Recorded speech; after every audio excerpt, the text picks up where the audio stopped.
ఒక అమ్మాయి అబ్బాయి ఇద్దరు లవ్ చేసుకున్నారు. సో వాళ్ళ ఇంట్లో వాళ్ళకి చెప్పారు. అమ్మాయికి అయితే ఫాదర్ లేడు, మదర్ ఒకటే ఉంది. అబ్బాయి తరపు వాళ్ళు అయితే అసలు ఈ అమ్మాయిని అయితే మొత్తం కంప్లీట్గా యాక్సెప్ట్ చేయలేరనమాట.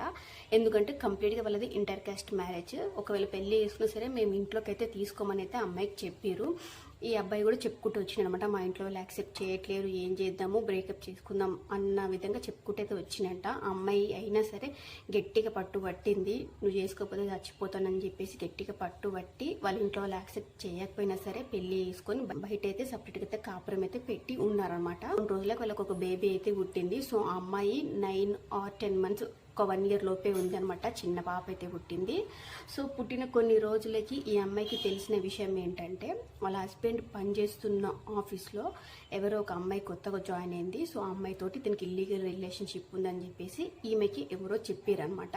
సో ఈమె అంతా తెలుసుకొని అది నిజమే అని తెలుసుకున్న తర్వాత డైరెక్ట్ ఆఫీస్కి వెళ్ళింది, గొడవడింది, తిట్టింది, కొట్టింది కూడా. చాలా రచ్చరచ్చైతే చేసింది ఆఫీస్లో. సో ఇతను మనస్తాపానికి గురై ఇంటికి వచ్చి పురుగుల మంది అయితే తాగిండనమాట. సో 2 days హాస్పిటల్లో కొట్టిమిట్ట ఆడుకున్నాక ప్రాణాలు అయితే వదిలేసిండు. సో ఇక్కడ ఈ అమ్మాయికి ఫాదర్ లేడు, ఇప్పుడు తన బిడ్డకి ఫాదర్ లేడు. చూసిరా, అక్రమ సంబంధాల వల్ల జీవితాన్ని నాశనం అయిపోయి చెల్లా చెదురైపోతాయి. మంచిగా పెళ్లి చేసుకున్నాడు, ఇంట్లో వాళ్ళు యాక్సెప్ట్ చేయకపోయినా సరే సపరేట్గా అయినా సరే ఉండి కాపురం నడిపిస్తున్నారు. వాళ్ళ కాపురంకి ఒక బిడ్డ కూడా పుట్టింది. ఇట్లాంటి అక్రమ సంబంధాలు పెట్టుకోకుండా మంచి కాపురం చేసుకుంటే హ్యాపీగా లైఫ్. అమ్మాయి ఎంతో ఆశలు పెట్టుకొని వచ్చి ఉంటుంది, ఇప్పుడు అన్నీ బుగ్గి పాలైపోయినాయి.